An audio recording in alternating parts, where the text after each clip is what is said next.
Tech for Seniors, episode 63. This is June the 7th, 2021. Welcome, everyone. Thank you for coming. We have 86 people online so far, and what do we got? A bunch over on our streaming service. So again, thank you for coming. Thank you for your support, because we thrive on your enthusiasm. So that's great. Now, for those of you, just go over what's happening. We have two streams. We have, of course, our Zoom meeting, which we have today. You all are here. You've logged in. So that the meeting will go on for about an hour, and then we have about a 20-minute question and answer period afterwards. And just prior to Ray's music section, for those of you who are over on the streaming side, over on YouTube, just prior to Ray's music section, we're going to, we'll be stopping the broadcast at that time. And if you want to, you can come back over onto our side and you can participate in the question and answer period. As you should remember, these are all taped, and you can, of course, watch our season 1 or season 2 of Tech for Senior. We have 63 episodes now, and you can watch them all online, and you'll find the information in that. We discussed that all last week. Also, to remind everybody, this Thursday is Tech for Senior Live. We have a special guest on this Thursday. This is going to be fun. It was just the three old guys last week, although we had a lot of fun last week. What do you think, Bob, Hewie? Didn't we have a good chat? Yeah, sure, we certainly did. I think everybody enjoyed our discussions. Yeah, we had a great time. It went by real fast. Anyway, this Thursday, we have John Kennedy on, and John's just spoke to him this morning.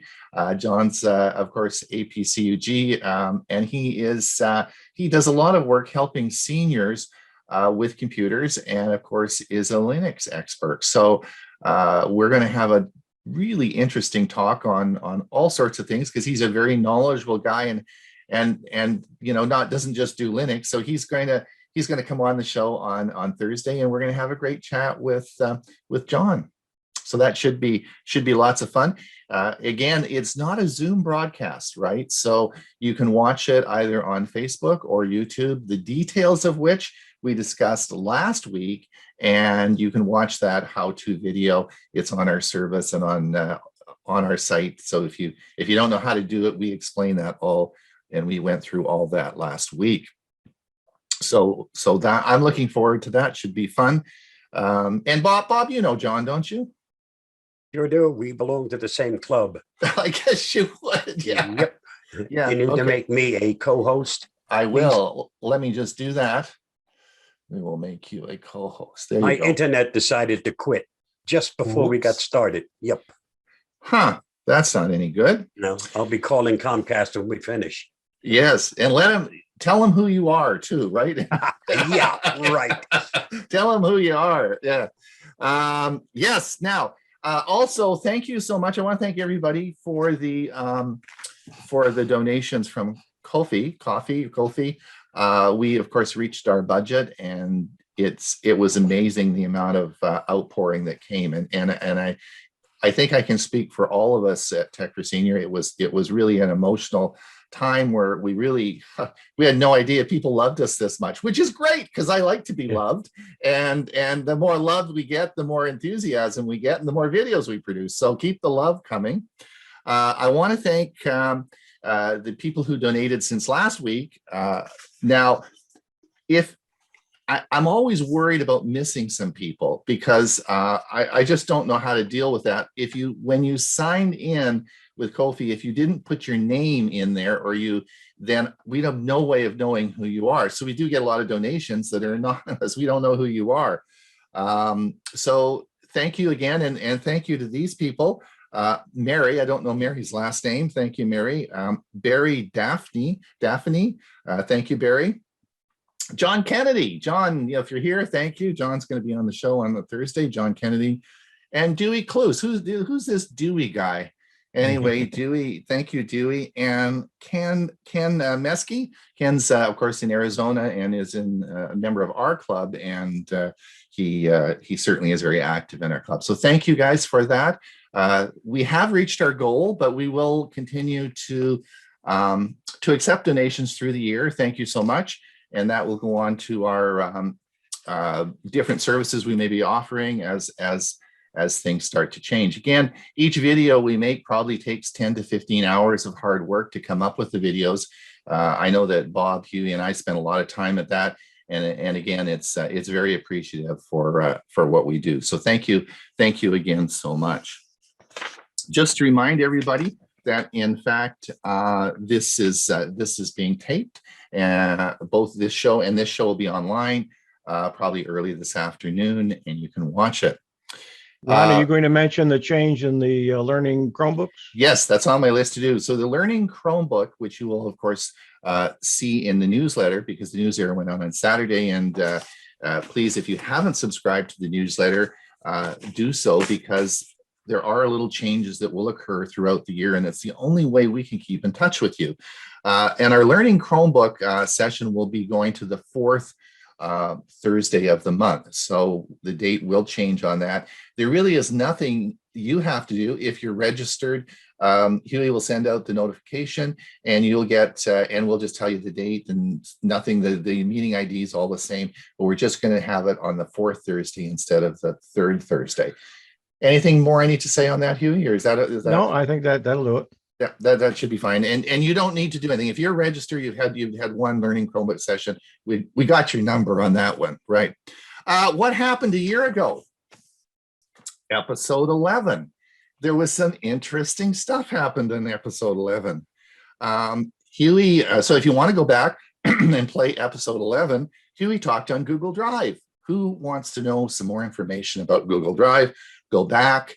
At the bottom, you'll see the timestamp. Hit Google Drive, and you can, Hewie did a really good talk on Google Drive. Bob talked on Scam Spotter. So Bob, I went on that site this morning, Scam Spotter, and you can do a little test and see how good you are at spotting scams. So if anybody wants to have a look at that, just go to Scam Spotter and you can do the test and see how good you are at spotting scams. So thanks, Bob, for that. And of course, I talked on how to do financial transactions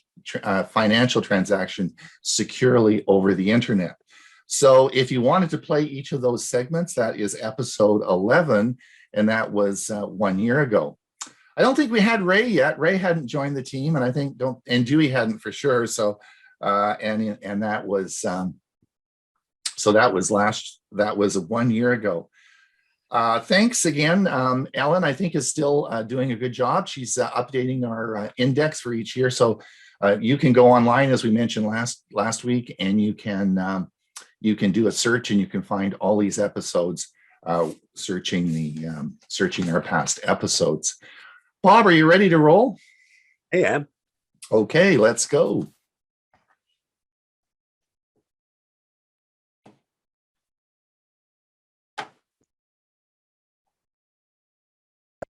Here is the Avast Security News Roundup for the week ending June 4th, 2021. The White House suspects Russian ransomware group in JBS attack. At a press briefing on Air Force One, Principal Deputy Press Secretary Karen Jean Pierre commented that JBS, the world's largest beef producer, reported that it had been the victim of a ransomware attack. JBS notified the administration that the ransom demand came from a criminal organization likely based in Russia. Jean-Pierre said, adding that the FBI and CISA were investigating the incident and that the White House is engaging directly with the Russian government on this matter and delivering the message that responsible states do not harbor ransomware criminals. I Have Been Pawned password program is now open source and accepting data from the FBI. HIBPS's Pawned passwords code is open source and available on GitHub. The change provides transparency for HIBP and, oddly enough, opens the door to contributions from the FBI. Have I Been Pawned keeps track of data breaches and collects stolen data, allowing people to check if their email address or password have been compromised. Now that HIBP is open sourcing its pawned password code, it can accept contributions from the FBI and other organizations that may have insight into data breaches and criminal activity. In other words, the FBI isn't meddling with HIBP's code, it's just giving data to HIBP in the form of secure SHA-1 and NTLM hash pairs, not plain text. Brian A. Borndram, Assistant Director of the Bureau's Cyber Division, states that the FBI is excited to be partnering with HIBP on this important project to provide victims of online credential theft. Read more on Review Geek. TikTok quietly tweaks privacy policy to collect your biometric data. The policy change, first spotted by TechCrunch, specifically states that TikTok may collect biometric identifiers and biometric information as defined under U.S. law, including face prints and voice prints from videos users upload to their platform. The company also notes that, where required by law, it will seek any required permissions before collecting that data. On top of that, the new policy also clarifies that other data, like the nature of the audio and the text of the words spoken in your user content, might also be automatically collected. It's also worth pointing out that this face and voice related data appears under a new header in the policy, Information We Collect Automatically, which implies that TikTok might be able to hoover this data without users realizing that's what they're agreeing to. White House expands investment ban on Chinese tech and telecom companies. The Biden administration has replaced and extended Trump-era restrictions on investing in certain Chinese firms deemed supportive of that country's surveillance and military apparatus. Major tech, space, and telecom companies are listed in the initial 59 covered by the executive order, with more to come by order of the Treasury.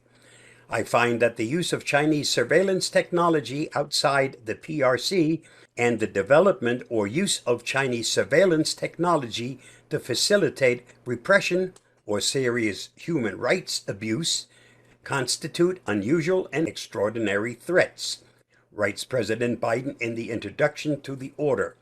The EO has its roots in the Trump administration's long-running and evolving blacklist of Chinese companies, whether for government procurement, private investment by U.S. firms, or other purposes. Russian hacking group poses as U.S. aid.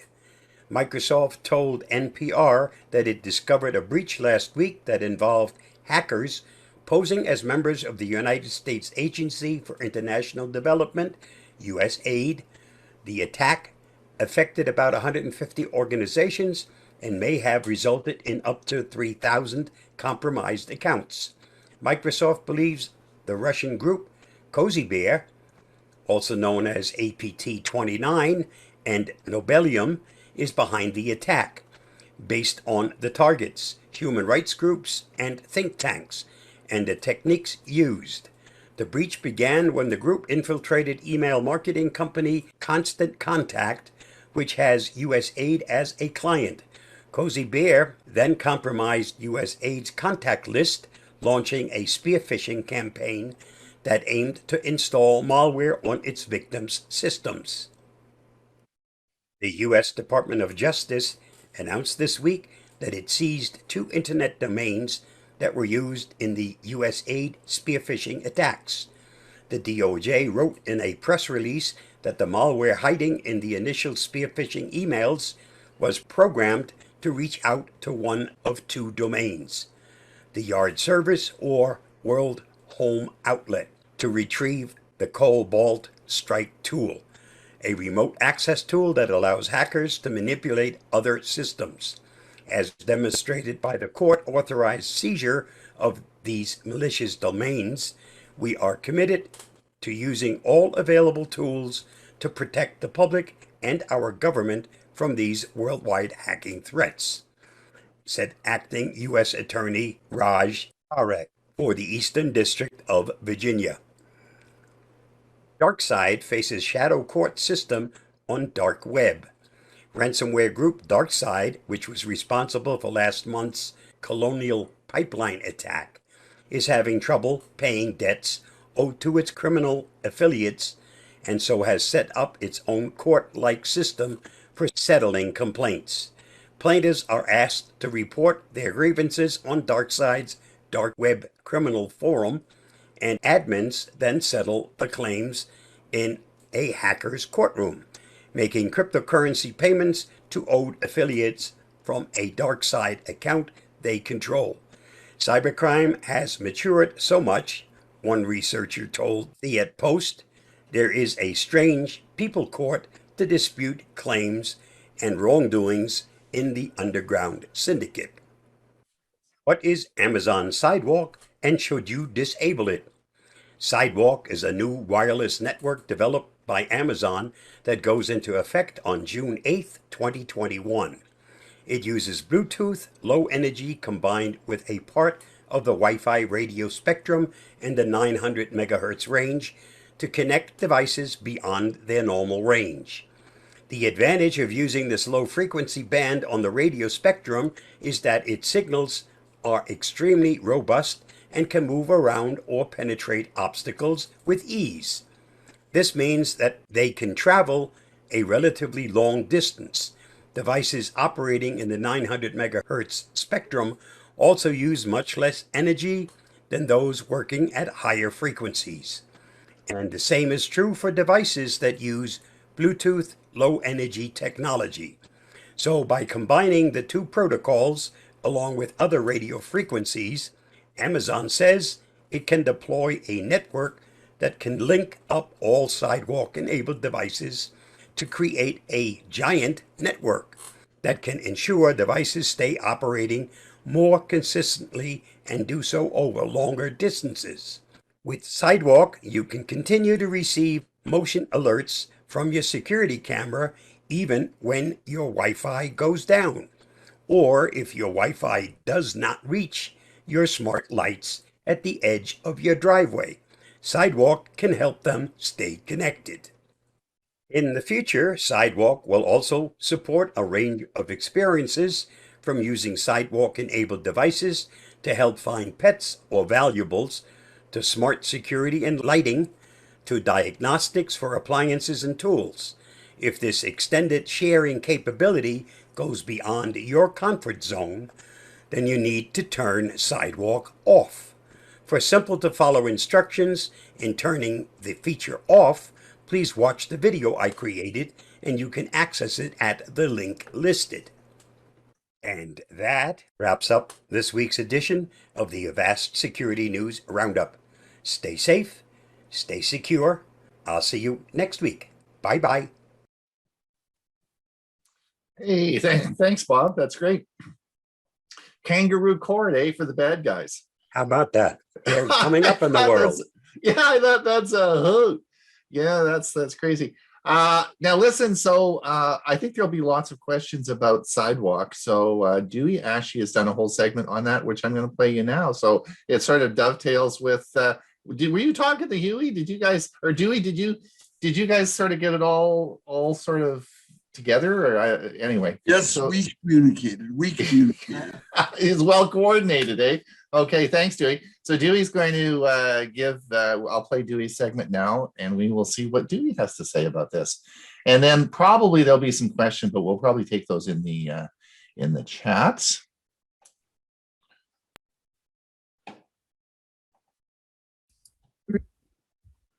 Good morning, friends. I'm Dewey, and my Tech Talk topic for today is Amazon Sidewalk, to disable or not to disable.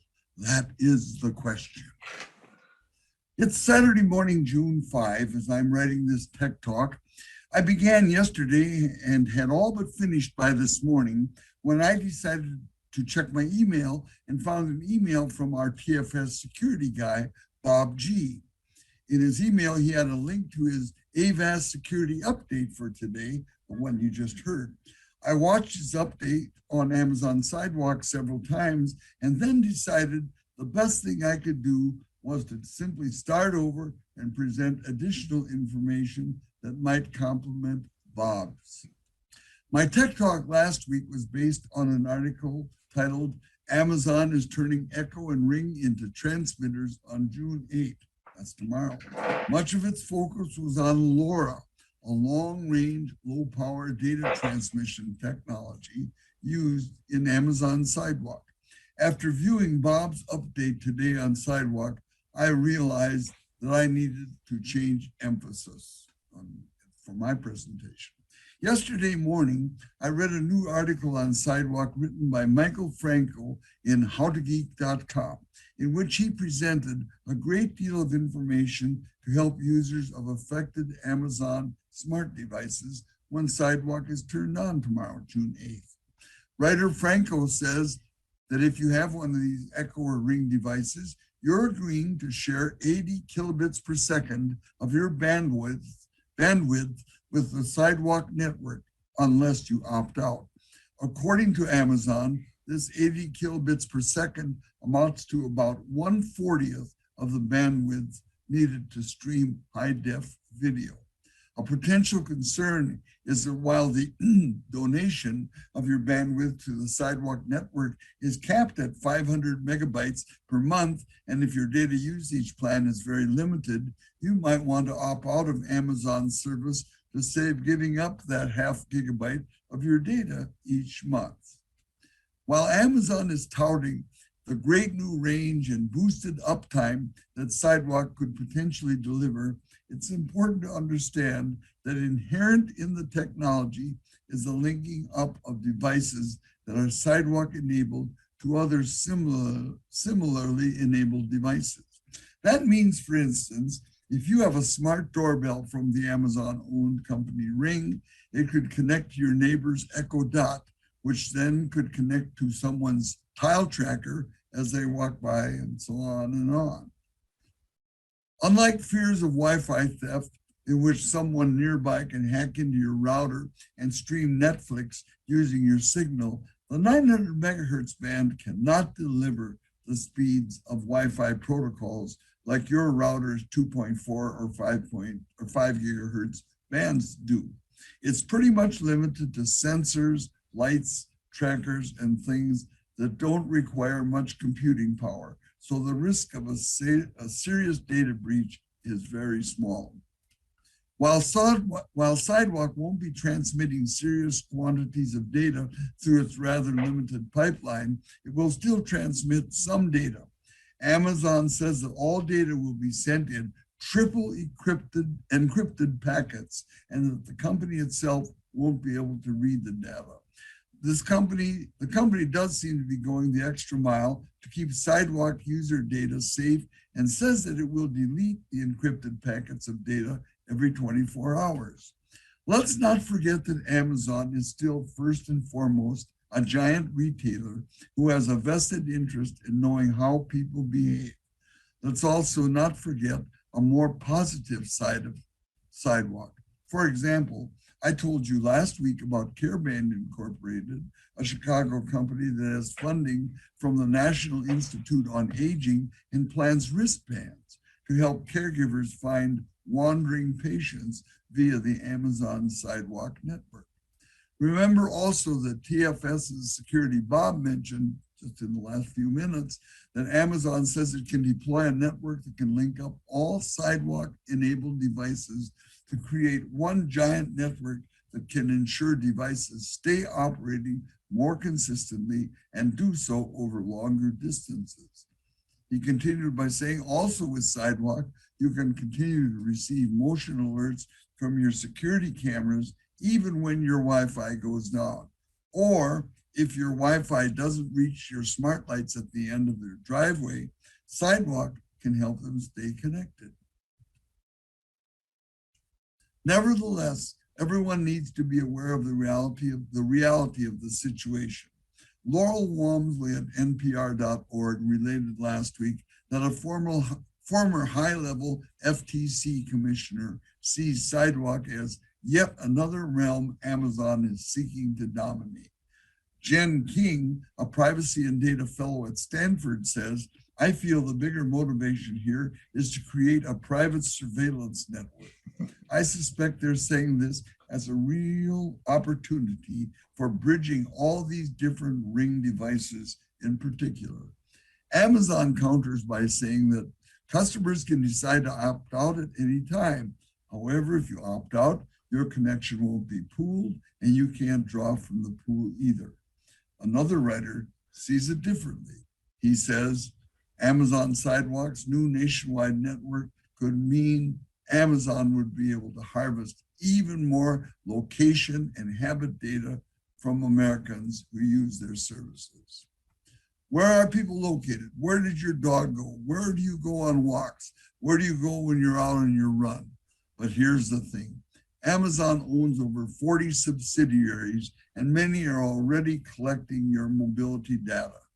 If you're concerned about how much new information Sidewalk could reveal, it likely pales by comparison. Regardless, if it makes you feel better to disable Sidewalk in your Echo smart speaker or your Ring doorbell, go ahead and do it by going to the device's app settings. But the fact that these smart devices default setting enables Amazon Sidewalk's network when first installed, and that many people won't bother to disable it, makes it a likely losing battle. By the way, it's a sunny late Saturday afternoon here in the Twin Cities, and the temperature at our place just reached 103 degrees. Well, that's my Tech Talk for today, and I'm sticking with it. Have a great day, stay safe, and we'll see you next time.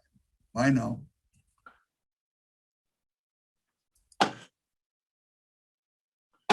Let's see here. That was really good, Dewey. Well done. Excellent job. And it dovetailed nicely on with Bob's segment as well. If anyone wants to know how to disable the Amazon Sidewalk, Bob did a video on that, and I think that's available. We showed you that last week. So any questions on that, we'll take in the question and answer session. Hewie, are you ready to go with your popular, there's a whole bunch of Starlink information this week? As a matter of fact, I am ready, but there's, and I posted the Starlink report late last night, and there's already been 300 people watched it. So I guess you're in for it. Okay. The Starlink report. This is The Starlink report. for June 7th, 2021. I'm Hewie Poplock. On May 26th, SpaceX launched 60 satellites for Space Launch Complex 40 at the Cape Canaveral Space Force Station in Florida. It's the 16th launch of 2021, meaning SpaceX has launched a rocket every 9 days so far. It's the 29th batch of Starlink satellites since the 1st of May 2019, building out the firm's internet connectivity constellation. Starlink aims to offer high speed and low latency internet access almost anywhere with a view of the ground terminal. SpaceX now has launched 1,737 satellites for Starlink, with 951 operational. The Starlink satellites typically take a few months to move into position and start operations. The Starlink is already the biggest single constellation in space, but the firm has applied for permission to launch up to 42,000 satellites. Polar orbiting satellites, which will begin launching from Vandenberg in California's Space Force Base later this year will give Starlink network complete global coverage. However, it's not just SpaceX planning to launch larger than ever constellations. Other projects are planned from OneWeb, Amazon Kuiper, and GW. OneWeb. OneWeb's broadband constellation is set to pass the 200th mark after Arianespace successfully launched its latest batch of satellites May 28th. Arianespace launched 36 satellites on a Soyuz 2.1B rocket in Russia, which will enlarge OneWeb's fleet to 218 satellites. Amazon Kuiper. Amazon satellite internet play Kuiper is expected to be launched in India sometime next year. Those familiar with the matter have revealed, pending a series of regulatory approvals like landing rights required for downlinking signals of foreign satellites into the country. Amazon is reportedly sinking over $10 billion into building a constellation of 3,236 low Earth orbit or LEO satellites aimed at beaming down internet connectivity to users. However, detailed plans for India have yet to be revealed. India, unsurprisingly, has been identified as one of the key emerging markets to launch Kuiper in, with Amazon estimating the near-term opportunity at roughly $500 million. Amazon's secretive $10 billion satellite internet program, Project Kuiper, will send its first satellites into space on 9 rockets owned by the United Launch Alliance, a joint Boeing-Lockheed Martin venture, Amazon announced in April. Questions remain as to when the rockets bearing Kuiper satellites will get off the ground. Redmond-headquartered Project Kuiper has yet to launch a test satellite, and Amazon declined to say when the UAL launch would occur. It's also unclear when Kuiper's internet network could be operational. The GW. Bao Weiman, a senior official with the China Aerospace Science and Technology Corp, CASC, China's main space contractor, made a first public acknowledgement of the mega constellation plan in an interview with the Shanghai Securities News on March 7th, stating, "We are planning and developing space-based internet satellites and have launched test satellites." A national network, Gao Company, will also be established to be responsible for the overall planning and operation of the satellite internet construction, Bao added. Both constellations announced around 2018 were to consist of hundreds of communication satellites in low Earth orbit. A handful of technology verification satellites have been launched. The CASC was planning to have an initial 60 Hongyan satellites in orbit by 2022. For those of you who are interested in spotting Starlink satellites, Find Starlink can give you a good idea when SpaceX's spacecraft will be visible in your location. It's findstarlink.com. Users can choose from a multitude of cities across the world to check out when and where to look for Starlink satellites. It'll look like this. Elon Musk announced one of SpaceX's new additions for 2022. Next year, the company's spacecraft will be launched from an ocean platform. The Deimos Ocean Spaceport is under construction for launch next year, tweeted the company's CEO. Along with the post, the billionaire shared another publication with a rendering of the spaceport over the waters, and that was in the previous slide. The site used will be one of 2 deepwater oil platforms that the company acquired last year. The vessels were acquired by SpaceX in July for $3.5 million each. And that's it. The Starlink Report. There you go. Oh, so how come? So Huey, how come they're launching them over the water? What's the deal with that? Just a different way of doing it, and less chance for it, if there should be any problems, for it to land on people or homes. And they bought those platforms, and they're going to use them right from there. And you saw a picture of what Yeah. it's going to look like. He's really trying some different things, and Yeah, it's pretty and cool. he's succeeding at it. Yeah. Yeah, for sure. Thanks a lot. Ray, you're going to tell us about vinyl records. Yes, they're still around, believe it or not. Yes, thank you. Share. Bring this over here.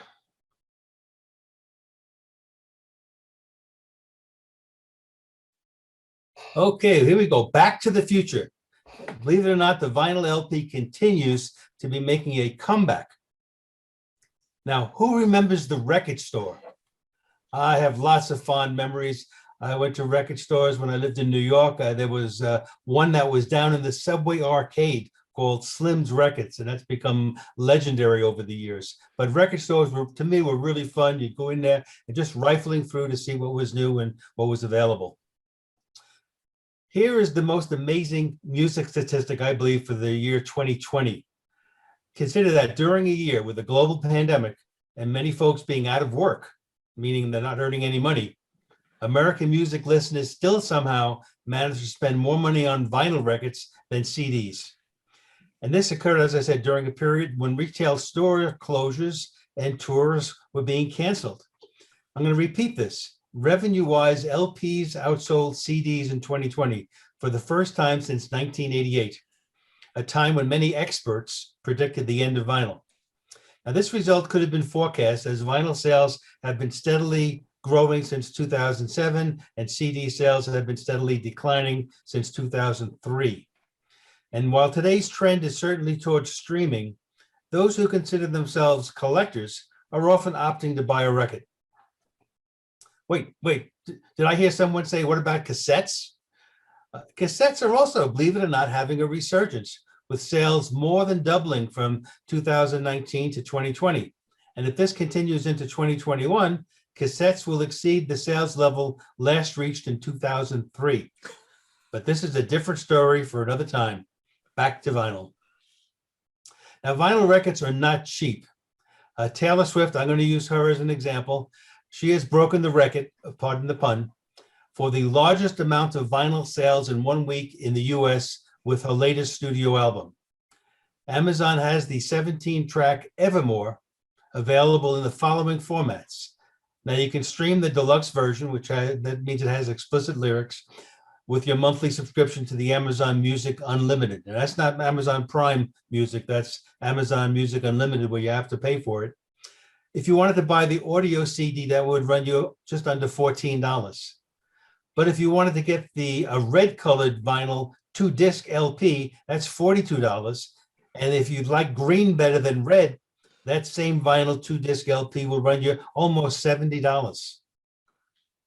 And here's the 4 reasons I've come up with why someone would pay the LP price. First of all, if you're a collector, you envision the LP will increase in value in the future. Often these LPs are titled limited edition, so they're not going to be around forever. Number 2, those who appreciate what the larger size of an LP package has to offer. Remember, easier to read liner notes, larger pictures. There are many people, this would be number 3, who feel vinyl sounds better than digital. And I think a lot of this just plain old nostalgia, the fun and enjoyment of putting a record on the turntable. Now, record collecting can still be a fun experience. Increased record sales must mean there's a whole new generation that is discovering vinyl. And this new generation, for the most part, are not buying brand new LPs, but instead are seeking out the resurgence in record stores. Try typing in your search engine the words independent record stores in, and then whatever city you're nearby, and see what comes up. I did this for Phoenix, Arizona, and had about a dozen results. So for the equipment, what are you going to need? Well, of course, the most important component, and this is where the name has changed over the years. My mother used to call it a Victrola. We've heard some older people recently call it a record player. Then, of course, phonograph. But today they are turntables. And the new standalone units with a built-in speaker start in the very modest $50 range, while audiophiles would be looking at easily spending over $1,000 for units that are part of a home entertainment system. But excellent turntables in the under $300 range, probably even around $150, will satisfy most buyers. Now, turntables used with an audio system no longer require that special phono jack that older receivers and amplifiers had. Now they can be plugged into the standard red and white RCA jacks. And most new turntables come with a pre-installed USB connector, so you can record in real time the MP3 files when plugged into your computer. Here's the most important part of today's presentation: Record Store Day. Record Store Day started back in 2007 as a way for these independent record store owners, the staff, customers, and artists to kind of all come together and celebrate the culture of a record store. Special releases and promotional items are made specifically for Record Store Day, and in 2021 there will be 2 Record Store Day dates, one coming up this Saturday, June 12th, and then in July on July 17th. So make a note if you're interested, www.recordstoreday.com. If you do nothing else, when our Tech for Seniors presentation is over today, just check out the above Record Store Day website to learn all about the activities taking place. And for extra credit from me, visit some independent record stores in your area and relive the fun of going through all the albums for sale to see maybe you're going to be lucky enough to find the one LP you still regret giving away so many years ago. Remember, Record Store Day. Thank you. Thanks, Ray. Wow, I guess I got a whole box. We probably all have old boxes of albums that I guess I got to buy a turntable now and start playing them, eh? Well, and I've often mentioned before, Discogs is a wonderful way to find, Discogs.com, a wonderful way to find out the value of your LPs. Some of them are only worth 25 cents. Others could be worth hundreds of dollars. Yeah, that's true. Supply Thanks, Ray. and demand. Yep, thanks, Ray. Okay, Hewie. Now, listen, you're going to talk about Facebook. I just want to remind everyone that we do have a Facebook page where all the latest, each day, Hewie, Bob, and I put all the latest technology articles that have just been done that day onto our page. No social chit chat, just technology articles. So please, and that's what we do in Tech for Senior Live. We look at all the articles. So go over and have a look at the Facebook page. And Huey's going to tell you how safe it is, right, Hewie? Well, I'm going to talk about some tips and some ideas of what you might want to do. One of them has to do with a notice I've been getting. So take a listen. Okay, thanks. Facebook tips, the most recent versus top stories. I'm Hewie Poplock.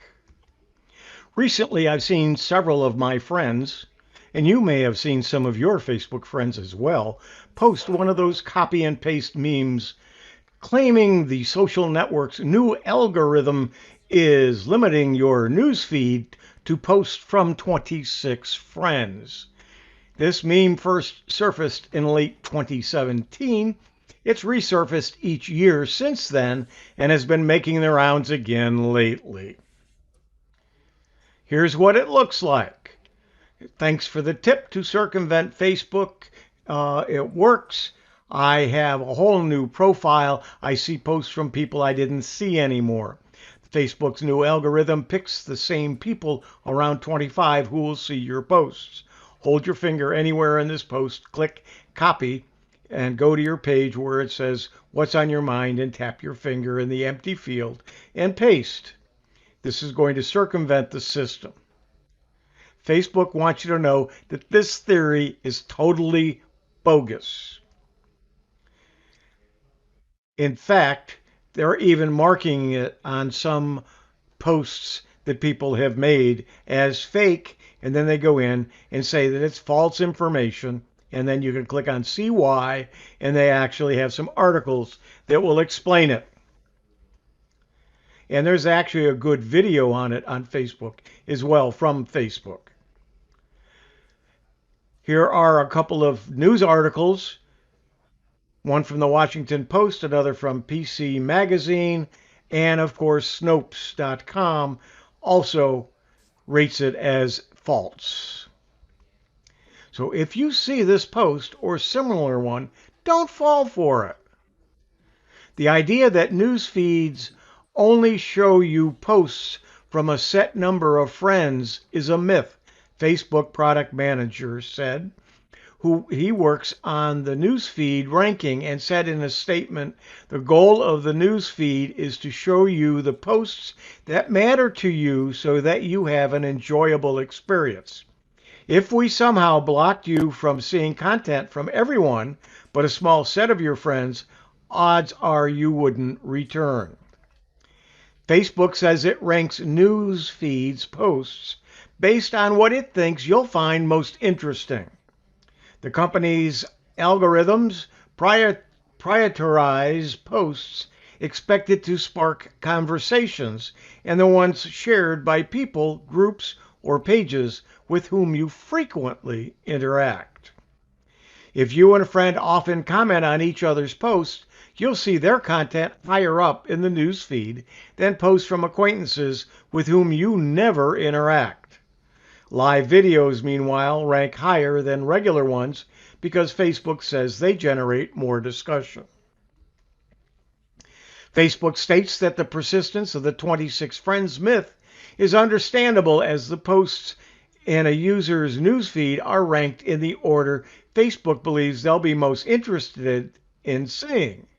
Facebook further states that the newsfeed algorithms prioritize posts that are predicted to spark conversation among people, whether because of format, for example, live videos tend to lead more discussions than regular videos, or because the posts were shared by people, groups, or pages you interact with frequently. The most recent button allowed Facebook users to change the algorithm in the newsfeed, which means that instead of showing users what data thought they would want to see, you can get updates in real-time format. However, Facebook, like all apps, regularly releases updates which can change the functionality and layout of the app. Facebook recently introduced a change of features to the Android version of Facebook, which iPhone users can expect in the future. Luckily, the button is still on the app, but it's just placed in a different location. Here's how you can find the most recent button on your desktop. Click the left-hand side of the newsfeed under the search tool. Click on Most Recent Button. Some users may have to click See More before the button is visible, and I'm going to show you what that is here in a few seconds. To find the button on your mobile app for iPhone, after entering the app, press the menu button at the bottom right. It appears as a 3-line image and is called a hamburger menu. Select the most recent on the right-hand side. Again, some users may have to click See More before it becomes visible. After the iOS update in the coming weeks, iPhone users can expect the app to use the below method, which Android users currently use. To find the most recent button on Facebook for Android, once you enter the app, Android users should have a new feed filter row at the top of the page when they scroll up, which includes Home, Favorites, Recent. Select Recent. If the new filter is not visible to you, you may need to update the app or alternatively check for the most recent button on the hamburger menu at the top right. Here's the web version on a PC. You'll see that most recent is on the left. If you don't see it on the left, you may have to, at the bottom, click on See More, and when you do, find the most recent in that list on the left.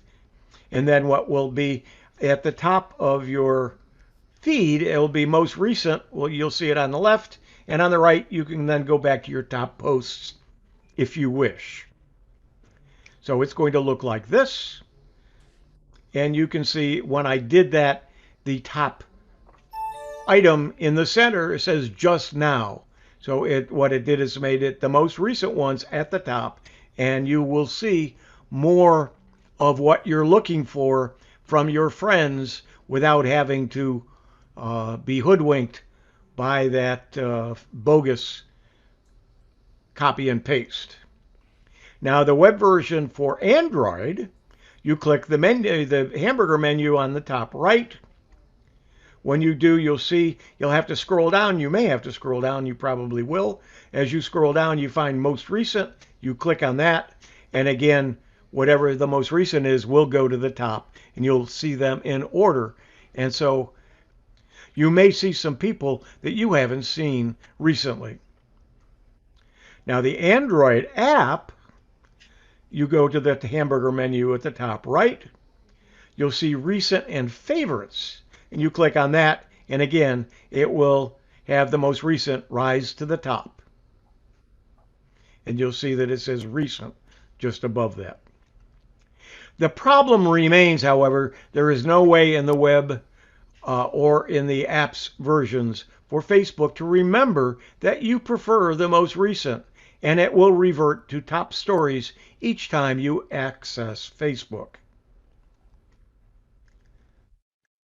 Here is some help that was on my iPhone. And again, how to get to it. So that's some Facebook tips. Don't copy and paste to get the most recent. Just get the most recent. And you'll see a lot of people you haven't been seeing on your timeline. More coming about Facebook tips soon. I'm Hewie Poplock.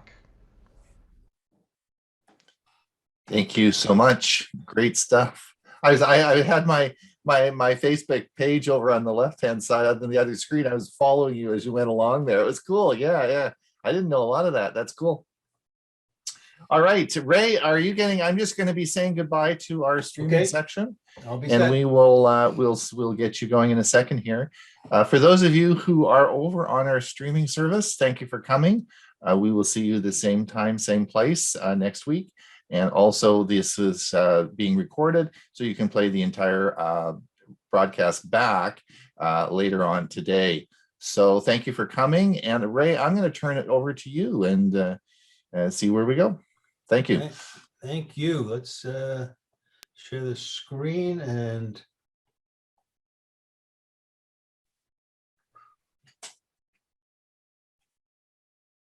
all right, today I'd like to talk a little bit about B.J. Thomas. And I'm sure all of us remember, to me, his most famous song, Raindrops Keep Falling on My Head.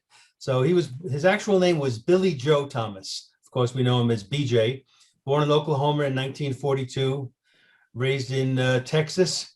Sadly, he passed away at the end of May after losing his battle with stage 4 lung cancer. But throughout his musical career, B.J. kept true to his country, pop, and Christian music roots. Early on, he released the song Billy and Sue, and this was a band he had from high school called the Triumphs.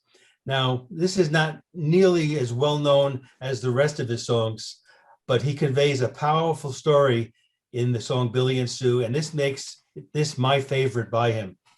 Now, speaking of the songs, just as I roll off these names, see how many of you immediately recognize the song just by the title.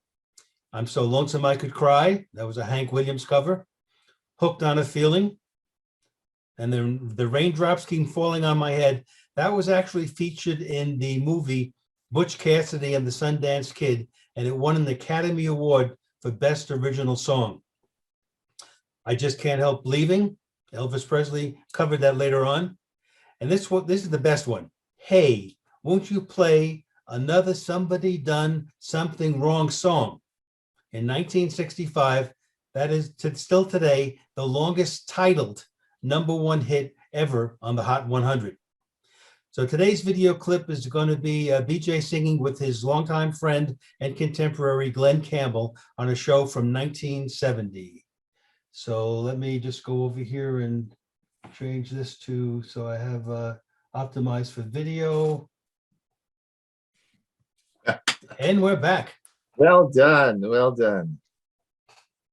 I always think of riding a bicycle when I hear that song. Except in the rain. But you know, it's right. You can hum that all day long. Like, you don't get tired of it. And his songs are so recognizable. Yeah. Wow. Well, you know what time it is, fellas? It's top of the hour. another week has gone by, another episode has gone by. I want to thank everyone for being here today. Please stay on if you want to do the question and answer part. We're not going anywhere soon. The gang will be sticking around, and we're going to take your questions. Please, if you want to talk tech with Bob, Hewie, and I, come see us on Tech for Senior Live on Thursday morning. John Kennedy is going to be here. We're excited about that. We're going to have a nice chat with John. We have coffee. The hour goes by pretty quick. And then we'll see you back here again next week for a great show. And remember, this is recorded, and we will have this will be up online probably at the end of the day. So I'm going to open it up now to question and answer as usual. You see the little reactions button at the bottom. If you can open that up and maybe put that little hand and raise your hand, that helps us, because with so many people online here, it's hard for us to see everybody. So if you put your hand up, then that brings you to the top, and we can see who you are and what the question, and we can answer you. Failing that, if you can't do that, just shout or holler, hey. Or put something in the chat box. And there was a couple of questions in the chat box. Joel asked, Huey, I almost understand how the satellite systems can send information down to homes, but how does the user or homeowner send my data up to the system? Even the URLs needed to go up, and I do not see how that works. Well, it's my understanding, and probably Greg can talk a little bit more on if he knows, but I believe there are stations that the data goes up to first, and then from there it gets up to the satellites. It's not going direct. You're not talking directly to the satellite, I don't believe, from when you're sending to it. But I may be wrong. It goes to a central place, and then it goes up, and then it's filtered through their satellites to get to where it needs to go. There are ground base stations. Ground base stations, right? Yeah, because everybody wouldn't have a broadcasting. You'd be broadcasting everyone up there. So, Greg, is that right? Yeah, if I could, my home area, we live in just outside of Boise, Idaho. My home area is actually out of Seattle. And the message, my receiver on my satellite receiver communicates with Seattle. So we get, like we're living in Seattle, all their newscasts and stuff if I wanted to. But yeah, it talks to that receiver over there. And my system communicates very well.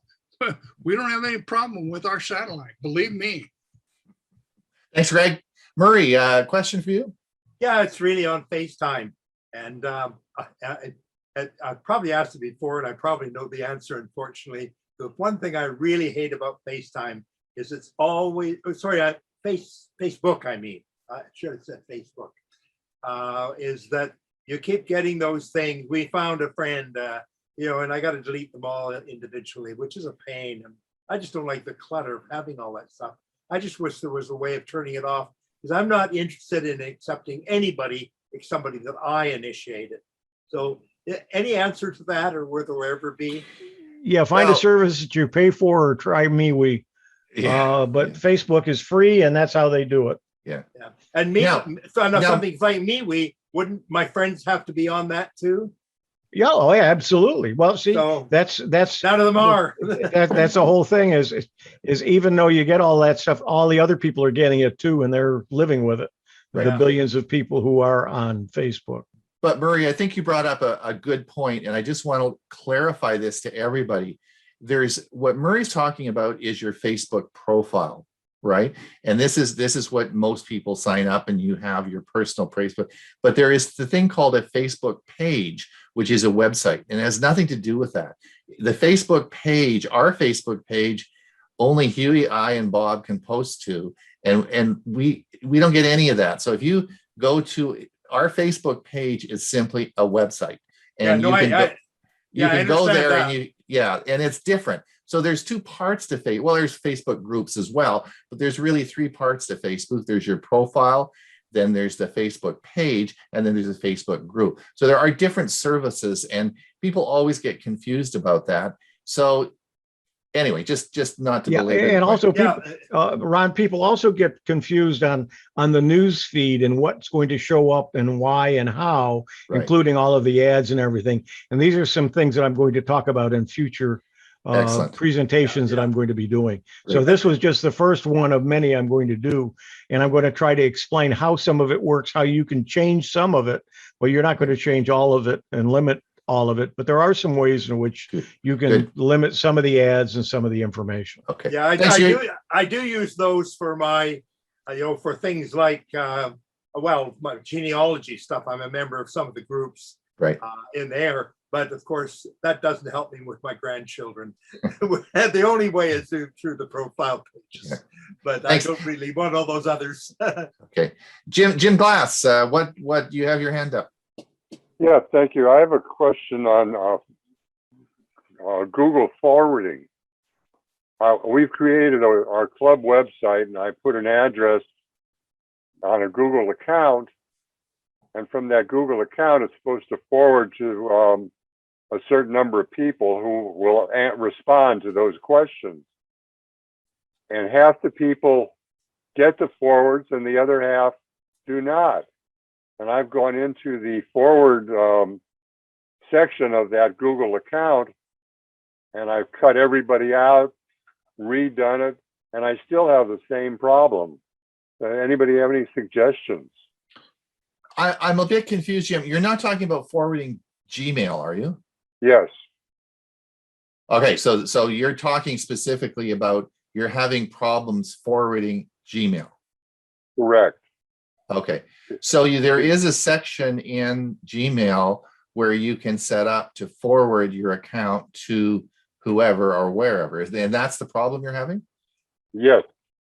I've gone to that, put in the email addresses of the people who are supposed to receive the forwards. They say that they have received the confirmation message that Google sends to them.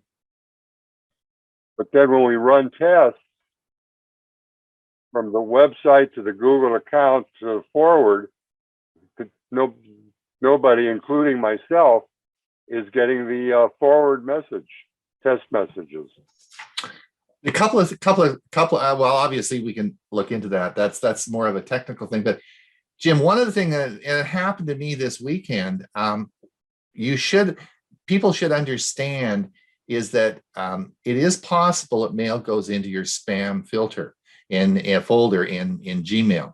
Now, the thing about the spam folder or label or whatever you want to call it is that if on the side you click all mail and you obviously don't see it in your inbox and you think, yeah, I'm going to check the all mail button, and you think that will bring up all the mail.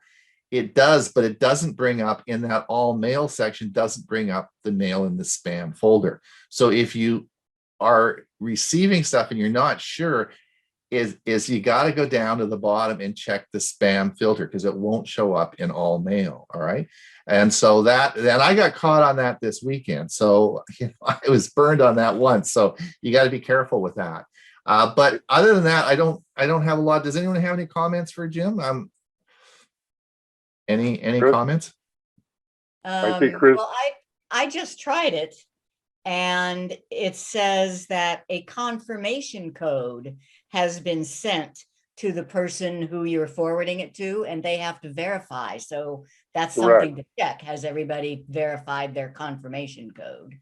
They say they have. Okay. That was my thought. There's a lovely Well, I appreciate alternative. it. There is a Marshall has lovely an answer, too. alternative. Google Forms is very easy to use, and you can do precisely what you're talking about. You can send out questions or comments or articles and that sort of thing to which they can respond, and you send it to the entire group at once, and they respond individually. That's Google Forums, not forums. No, Google I'm talking about Google Forms. FORMS or FORU? Yes, FORMS. Oh, Google Forms. Okay. I've Yeah, never well, used it that way. Yeah, I haven't. See, this is coming from contact on a website. It says contact information and gives the Google address and a link. that goes to that account, and that's the account that I've set to forward to the people who are supposed to respond to any of those inquiries. And I'm one of them, and I don't get them. Well, we're going to have to do some research on it, I'm afraid. unless Yeah, somebody I don't has think an answer. We can guess all day long, but I think we Right. need to look into it. Dorothy, It's very frustrating. Dorothy, you have a question? Yeah, good morning. I just wanted to thank Hewie for doing that little video there. I just wanted to know if I can post it on my Facebook page, because every one of my friends has been posting that, and I reply to it saying, you know. Yeah, there's actually a link to just that video on my channel, and I'll go find it and add it to the chat box here before we get off. And I just wanted to clarify, the Chromebooks is not on June 16th, the Wednesday. You're switching it to the 4th Thursday. It's always up. The next one will be on the 24th, which is the 4th Thursday. Okay, it was going to be on the 17th, which was the 3rd Thursday. Okay. Okay. So we'll be doing it on the 4th Thursday. I just wanted to mention to Murray about when you see all those pictures of people that you might know. A lot of people don't know, if you just hover up in the right-hand corner, there's 3 little dots or a dot, and you just go hide all, and then it goes away. Okay. Thanks, Dorothy. Thank you. Dick Vogel, you have a question? I have a comment. There may be a limit to the number of people you can forward to. And that may be cutting off some of the people you think you're forwarding to. Okay. I'll check that out.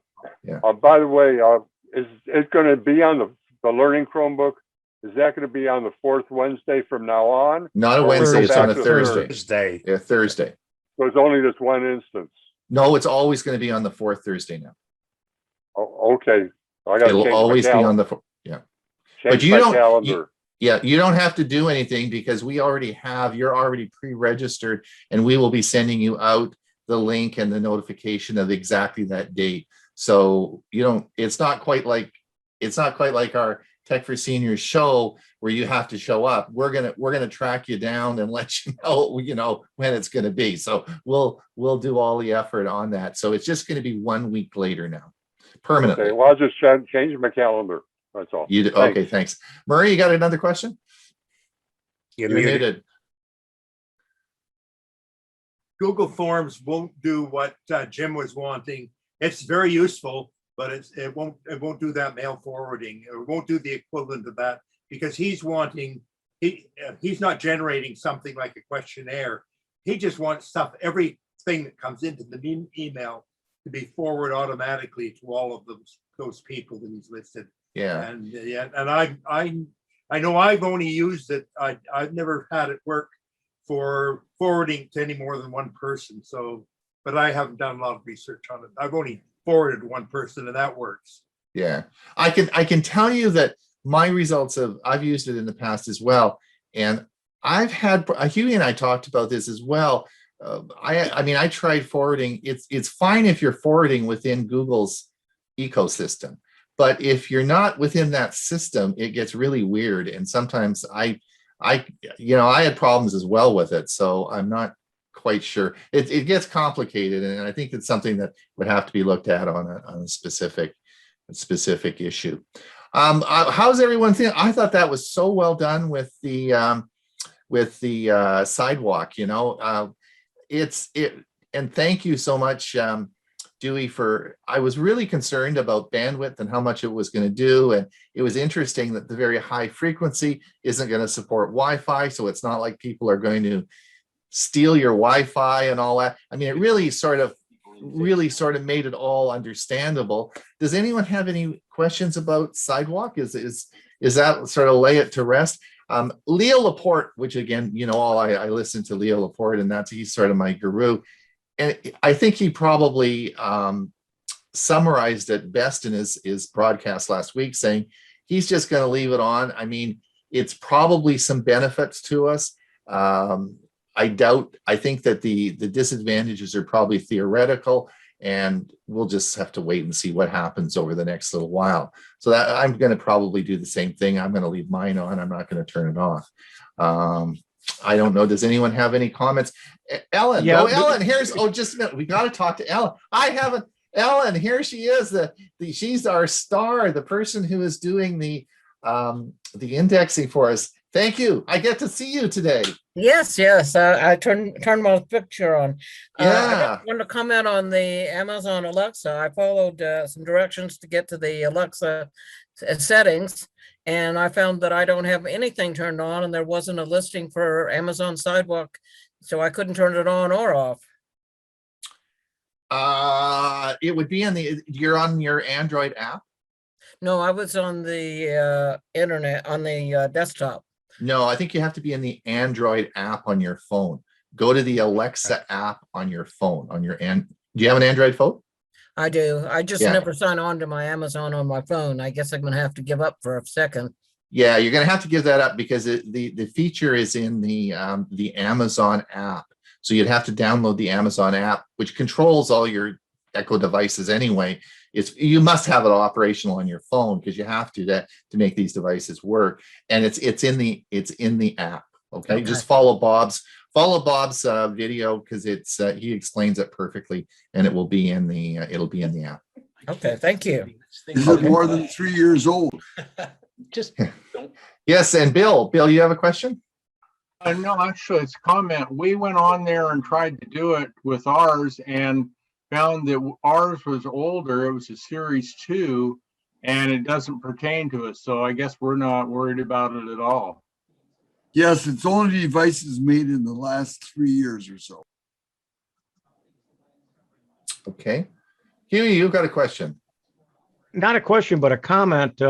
There's a person called, her name is Stacy Higginbotham, right? And she's frequently on the Leo Laporte's, but she also has a podcast called Internet of Things, and she's let's see, it's something Stacy. I can't remember what her handle is, but anyway, she's written a pretty good article, really spelling out a lot of what Dewey was talking about. There are a lot of good things about Sidewalk, and don't just get scared about it and turn it off without really looking into both sides of the story and then see and decide for yourself whether you want to connect or disconnect. I'm still up in the air. I haven't decided. I did check on my phone app, and it did show that it was not on. And I know I don't quite think I turned it off. So I'm not sure. I'm going to double check later today or tomorrow just to see if it's not turned on. I may turn it on.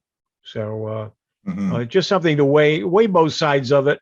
Don't go by what some of the pundits who are just on the negative side of things. And there are some good things about it, and a lot of things that you're worried about really aren't things to worry about. There are a lot of good things about it. It depends on how you feel about privacy. And we have those who are great proponents for privacy, and those may want to decide to turn it off. I, like most of you, have it on, and it's going to stay on. I'm not one of those people who says privacy, oh my God. Well, if you really want to protect your privacy, get off the internet. Otherwise, and get rid of all your credit cards and all those rewards cards, and don't buy anything in a store because they track everything. Yeah, absolutely. Yep. Now, Bob, having said that, to play the devil's advocate with you, you do live in a very rural area. I think I haven't been to your place, but you live on sort of like an acreage, and you're up and you're sort of. I get the picture of your places. If you're not connecting to another, if you don't live close to another person, you're not gonna. It won't connect to anything, right? Oh, yes, it still will. That's the difference. This will allow connection to other devices. They don't have to be right close to you. That's the whole idea behind using this. Right. I mean, if they're 5 miles away from you, that may not be the case, but. Okay. Any other questions before we wrap her up? Let's have any other questions? Nobody has anything to say? If not, I put a link in the chat area on how to forward multiple emails in case that is of any use. Okay, thank you. And I would imagine there's lots of YouTube videos on that as well. So, just run up some YouTube videos will probably troubleshoot some of that for you. Listen, thank you everyone for coming. It was a pleasure. We will see everybody same time, same place next week. This video will be up online shortly, and have a great week. We'll see you maybe on Thursday morning for our Tech for Senior live show, and we will we'll see you again next week. Thanks for coming, everyone. Bye now. Yep. Thanks, everybody. Bye. Bye. Bye-bye.